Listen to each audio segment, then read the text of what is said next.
La nouvelle série Rover 200, fidèle à la tradition Rover, combine élégance, ligne sportive et qualité pour créer la voiture du passionné d'automobile. Confort et stabilité sont assurés par la suspension totalement indépendante avec un choix de 2 moteurs ultra performants. La qualité est l'élément de base de la série 200. La mise en service d'une nouvelle usine de 200 millions de livres sterling consacrée à la production du nouveau moteur de la série K et de sa boîte à vitesse R65 confirme que la qualité a été recherchée dès le début.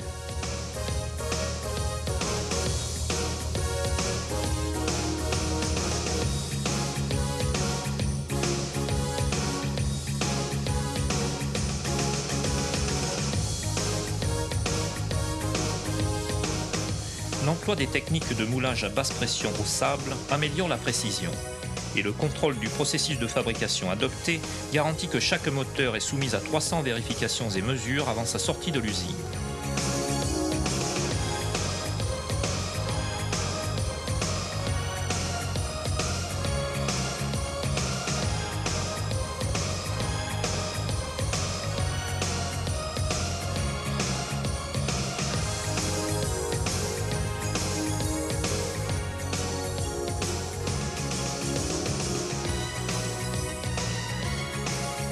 Les premiers modèles de la série sont la 214 SI, la 214 SLI, la 214 GSI et la 216 GSI.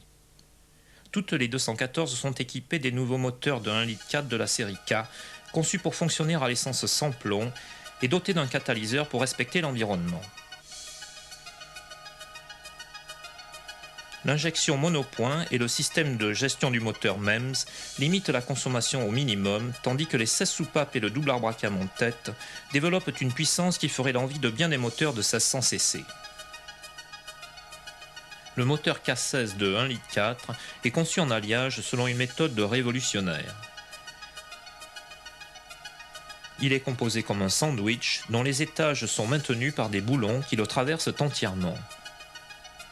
Les principaux composants sont la galerie d'huile, le bloc de palier de Villebrequin, le bloc cylindre,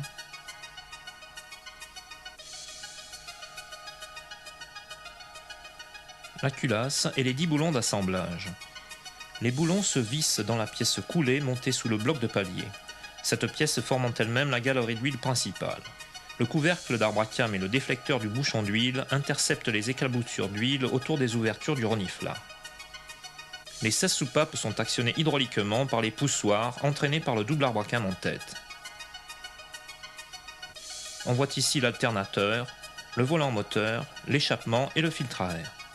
La durée de service de la courroie d'arbre à cam est de 150 000 km et elle est dotée d'un tendeur semi-automatique. Le couvercle de la courroie de distribution, la courroie de l'alternateur et le carter d'huile complètent le moteur de la série K.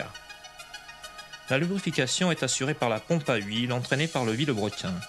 Des poussoirs hydrauliques assurant un fonctionnement efficace et silencieux des soupapes.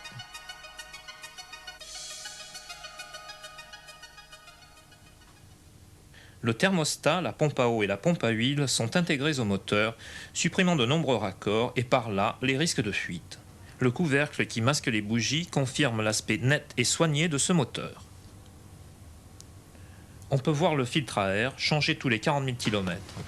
Un piège à vapeur monté à l'intérieur du logement de filtre empêche la pénétration de carburant dans le boîtier de commande électronique, ce qui contaminerait le capteur de pression de collecteur. Le filtre à carburant est monté sur le tablier, le réservoir de lave-vitre,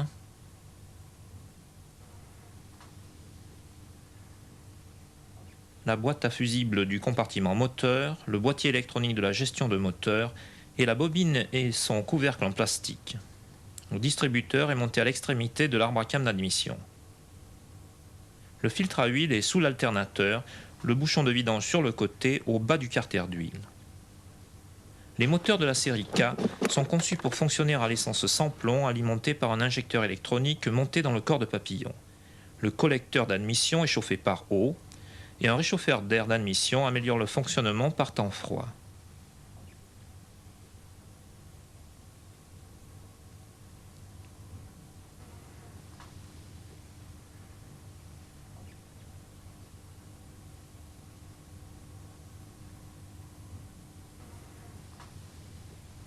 L'une des caractéristiques de ce nouveau moteur est la méthode de renouvellement du liquide de refroidissement différente des autres modèles Rover.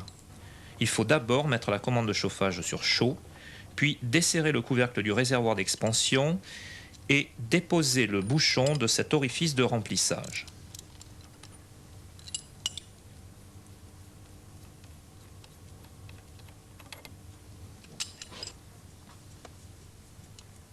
On dévisse ensuite la vis de purge et l'on remplit par l'orifice que l'on vient de voir.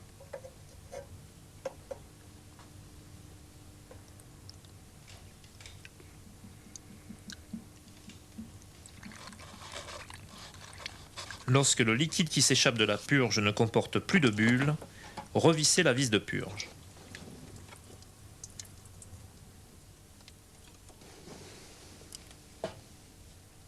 Le niveau est complété par le même orifice de remplissage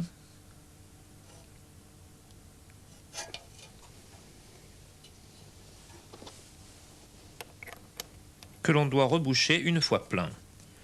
L'appoint se fait au réservoir d'expansion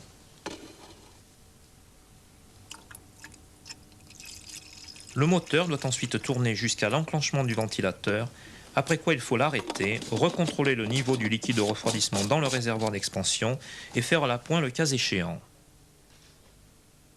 Il faut toujours utiliser l'orifice de remplissage vu précédemment lors du renouvellement du liquide de refroidissement pour éviter la formation de poches d'air.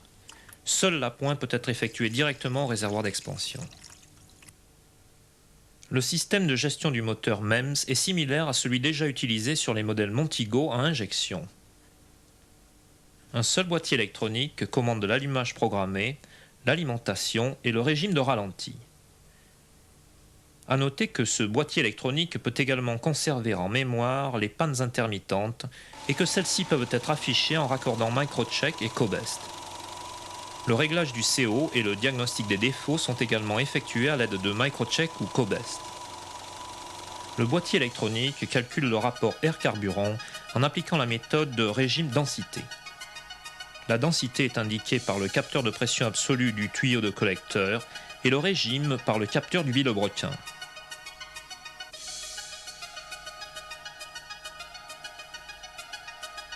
D'autres capteurs permettent au boîtier d'affiner encore plus le rapport air-carburant.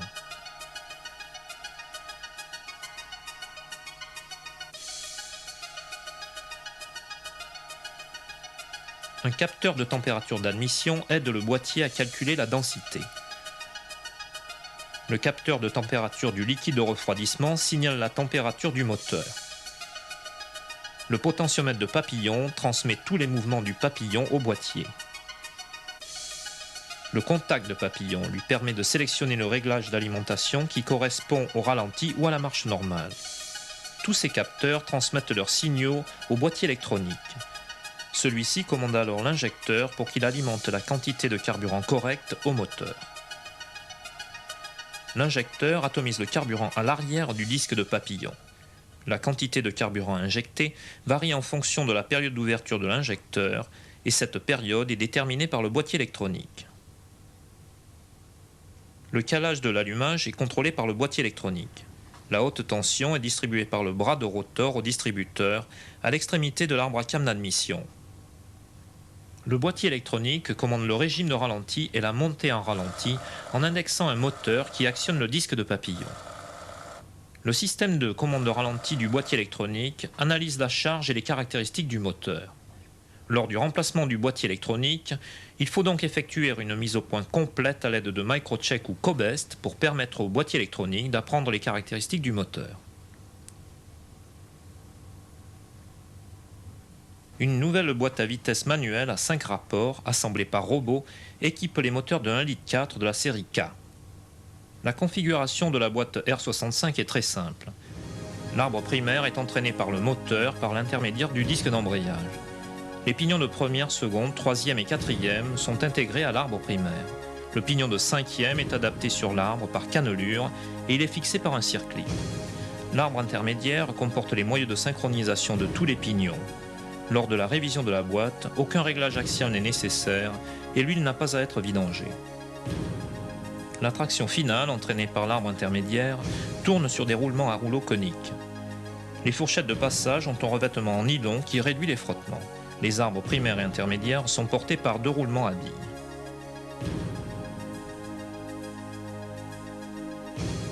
Le nouveau modèle 216 est doté du moteur Honda à un arbre à cam en tête qui a déjà fait ses preuves.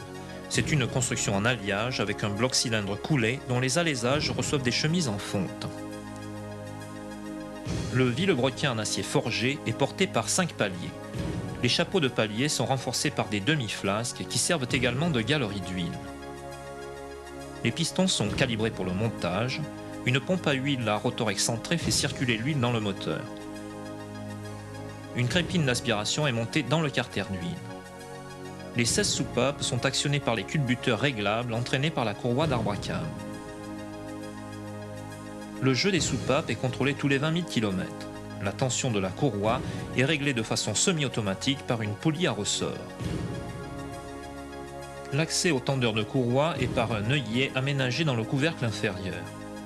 L'ensemble est complété par le couvercle de courroie, le couvercle d'arbre à cam, la poulie de Villebrequin, l'alternateur et la courroie. L'échappement est doté de tubulures d'égale longueur et le collecteur est protégé par un couvercle. Le distributeur regroupe la bobine d'allumage et l'allumeur, ainsi que 3 capteurs utilisés par le système de gestion de moteur. La jauge d'huile complète l'ensemble.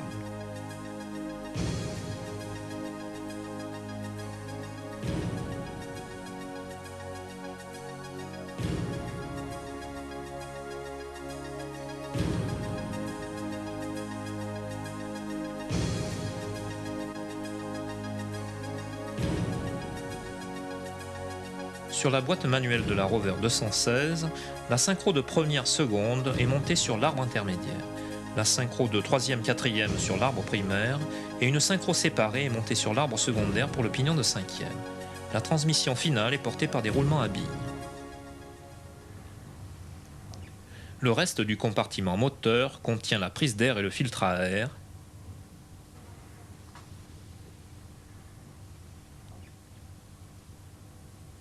la boîte à fusible du compartiment moteur, le moteur d'essuie-glace, le réservoir de lave-glace et le filtre à carburant. Le capteur de pression absolue du collecteur est monté sur le tablier. Le distributeur regroupe la bobine, le bras de rotor, l'allumeur, le capteur de position de démarreur, le capteur de position de cylindre et un capteur de PMH. L'alternateur est à l'arrière du moteur. Sur les modèles équipés de la climatisation optionnelle, un compresseur et son condenseur sont montés à côté du radiateur. Le système d'injection programmé PGM-FI commande l'alimentation du carburant et le calage de l'allumage sur le moteur de 1,6 litre. Le boîtier de contrôle électronique reçoit les signaux des capteurs de position du démarreur et des cylindres. Ces données permettent au boîtier de calculer le régime et l'état exact du moteur. Un capteur de pression absolue connecté au collecteur d'admission par un tuyau détermine la pression au collecteur. Ces signaux, conjugués à ceux du capteur de température d'admission, permettent au boîtier de calculer le régime et la densité.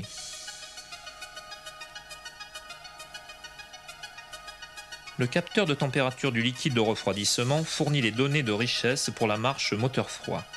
Un capteur d'angle de papillon mesure la position du papillon et son taux de mouvement. Un capteur de pression atmosphérique détecte les variations d'altitude qui peuvent affecter la densité d'air à l'alimentation. Un potentiomètre règle le mélange du ralenti. Tous ces capteurs adressent leurs signaux au boîtier électronique. Celui-ci calcule alors la quantité de carburant qui doit être injectée et le calage de l'allumage qui convient aux conditions de conduite.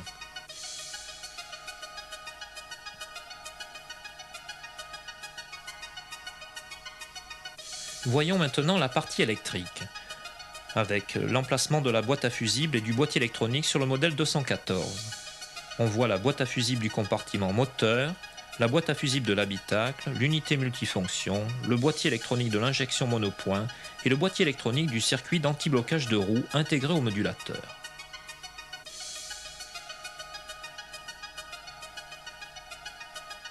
Sur la 216, ces emplacements varient légèrement. On voit la boîte à fusibles du compartiment moteur, la boîte à fusibles de l'habitacle, l'unité multifonction, le boîtier électronique de l'allumage monté dans l'habitacle et le boîtier de l'anti-blocage monté dans le coffre. L'anti-blocage de roue est proposé en option sur les deux modèles. Les deux systèmes sont différents mais leur fonctionnement est identique. Ce système empêche le blocage des roues lors d'un freinage prononcé.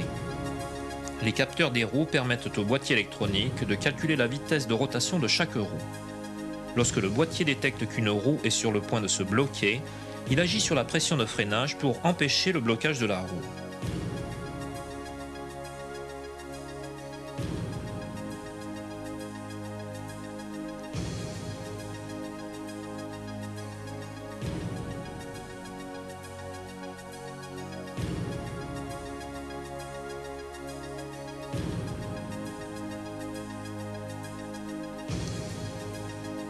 Les modèles de 1,4 litre à 16 soupapes sont équipés de disques à l'avant et de tambours à l'arrière. Sur les modèles équipés de l'anti-blocage, les tambours arrière sont remplacés par des étriers du type monté sur les modèles de 1,6 litre. La Rover 216 GSI est équipée de disques ventilés à l'avant et de disques à l'arrière. Avec 4 tours de volant de butée à butée, la direction à pignon et crémaillère fournit un guidage parfaitement équilibré avec une réponse positive à grande vitesse et une grande facilité de manœuvre au ralenti. Une direction assistée couronnée de succès est disponible en option sur tous les modèles. La suspension avant est composée d'unités McPherson bien connues et de biellettes qui assurent une direction stable et une conduite confortable. À l'arrière, la suspension indépendante est à double triangle pour une tenue de route exceptionnelle, positionnée à l'avant et à l'arrière par des bras tirés qui améliorent le comportement vireur de la voiture, même sur les surfaces les plus difficiles.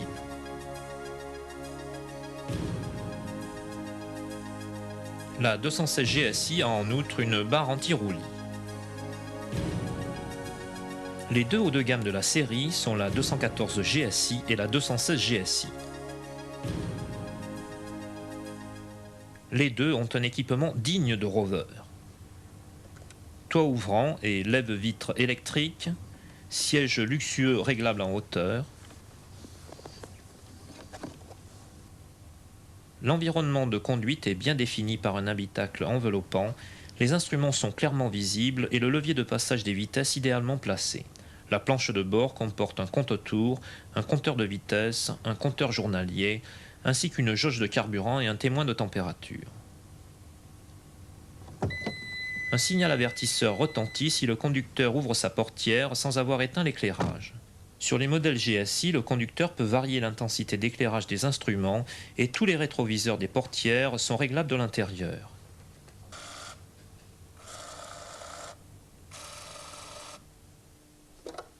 Les commandes d'ouverture de l'intérieur, du coffre et de la trappe à essence sont montées en série sur tous les modèles. Les commandes de chauffage et de ventilation sont bien distribuées et permettent un contrôle précis de la température. À l'arrière, l'espace ne manque pas pour les jambes et les boucles de ceinture de sécurité s'escamotent, confirmant la netteté de l'ensemble. Les passagers arrière disposent aussi d'un éclairage de courtoisie. L'épaisse moquette et les encadrements de portes moulées se combinent pour former un intérieur cossu.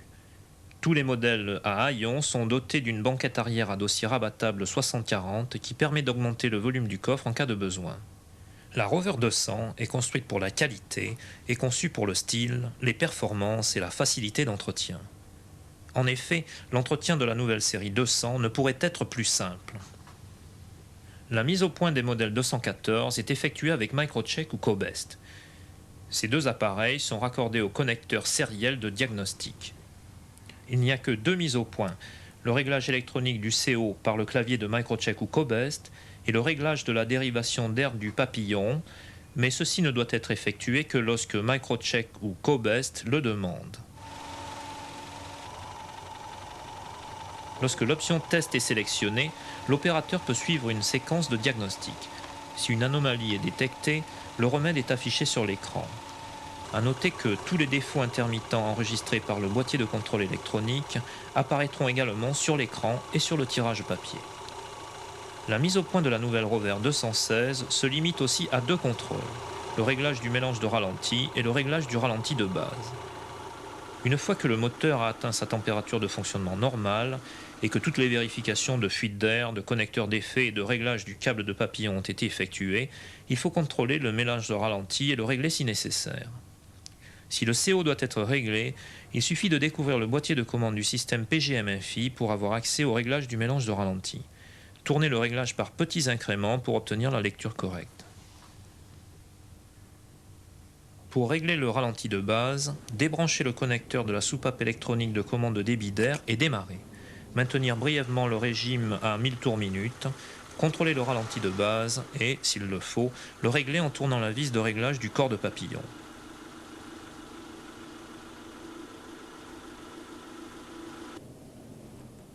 Lorsque la valeur obtenue est correcte, reconnectez la soupape électronique.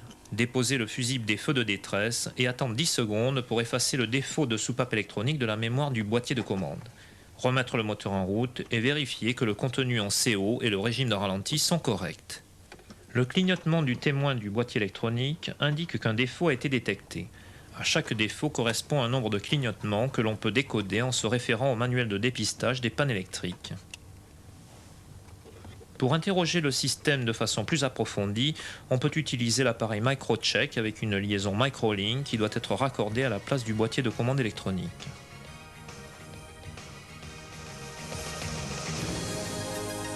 La nouvelle série Rover 200, née de la réussite, véritable pur sang en tout point digne de la tradition Rover. 2 nouveaux moteurs à 16 soupapes, une injection directe, des performances à couper le souffle. La qualité traditionnelle de la marque Rover, présente à tous les niveaux. En investissant dans les gens, les techniques de fabrication et la qualité, Rover a produit la voiture du passionné d'automobile, la série Rover 200.